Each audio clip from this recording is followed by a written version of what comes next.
नमस्कार, मैं दीपिका बलवाल। हम एक सॉवरेन, सोशलिस्ट, सेक्युलर, डेमोक्रेटिक और रिपब्लिक देश में रहते हैं। इस देश को ऐसे ही बनाए रखने के लिए ना जाने कितने लोग अपना पूरा जीवन व्यतीत कर देते हैं। कुछ देश के अंदर, कुछ देश के बाहर, तो कुछ देश की सरहदों पर।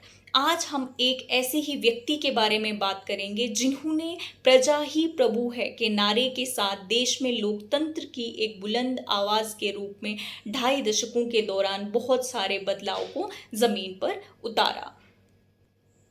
इनका नाम है जगदीप छोकर, लोकतंत्र की मुहिम के अग्रणी नायक, जिन्होंने चुनावों की पारदर्शिता और जागरूकता के साथ सुप्रीम कोर्ट में कई उल्लेखनीय मामले भी जीते।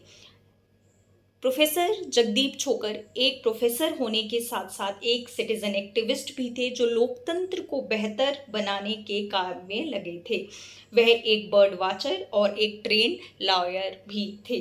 शिक्षा में उन्होंने मैकेनिकल इंजीनियरिंग की थी, फिर दिल्ली विश्वविद्यालय से एमबीए किया था। उसके बाद इन्होंने पीएचडी भी की थी और इनके पास एलएलबी की डिग्री भी थी।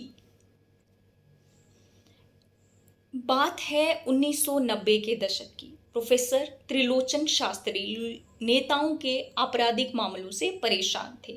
1999 के लोकसभा चुनाव में पहले उन्होंने अहमदाबाद से लड़ने वाले उम्मीदवारों की जानकारी निकाली। एक उम्मीदवार के नामांकन पत्र को अपने साथियों को दिखाया, जिसमें जगदीप छोकर भी शामिल थे।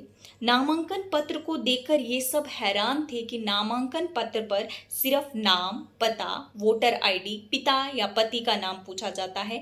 इससे अधिक एक वोटर को उम्मीदवार के बारे में कुछ भी पता नहीं होता है। इसी विषय पर प्रोफेसर शास्त्री और उनके साथी दिल्ली हाईकोर्ट में याचिका दायर करते हैं। वहां पर वकील कामिनी जायसवाल उन्हें इस बात की सलाह देती है कि आप लोग एक संगठन क्यों नहीं बना देते, और इसके बाद मिलकर एडीआर की स्थापना की जाती है। साल 2000 में दिल्ली हाईकोर्ट ये आदेश जारी करता है कि लोकसभा और राज्यसभा के हर उम्मीदवार को एक हलफनामा देना होगा, जिसमें उनको शिक्षा, आमदनी, संपत्ति, देनदारियां और उनके खिलाफ दर्ज आपराधिक मामलों की जानकारी देनी होगी। अभी भी ये बिहार में एसआईआर के मुद्दे को लेकर लड़ रहे थे। चुनाव के दौरान भी एडीआर की रिसर्च के आधार पर खबरें छापा करती थी कि किस दल के उम्मीदवार के खिलाफ कितने मामले चल रहे हैं। छोकर साहब ने दलों के बही खाते को एक बड़ा मुद्दा बनाया। उन्होंने पत्रकारों को भी सिखाया कि बही खाते की जांच किस प्रकार की जाती है।